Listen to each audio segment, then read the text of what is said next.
Xiaomi Phone 2 Pro dah pun masuk Malaysia dengan harga RM1,200 sahaja. Jadi macam biasa, aku nak share 3 perkara best dan 3 perkara kurang best pasal phone ni. Perkara best yang pertama, phone ni ada design yang rare dengan berat hanya 185 gram saja.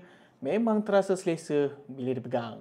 Perkara best yang kedua, phone ni ada sensor telefoto 50 megapiksel dengan 2 kali optik zoom untuk bagi lebih flexibility dalam fotografi.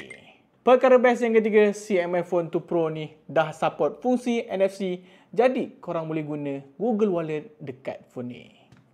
Perkara kurang best yang pertama, phone ni tak ada stereo speaker tapi hanya ada mono speaker sahaja. Perkara kurang best yang kedua, walaupun phone ni ada 3 kamera belakang, tapi sensor utama phone ni tak ada OIS, jadi boleh dijaskan kualiti gambar pada waktu malam.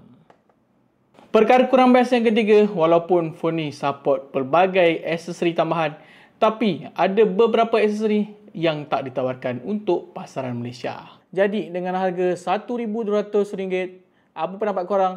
Patut beli ke patut skip?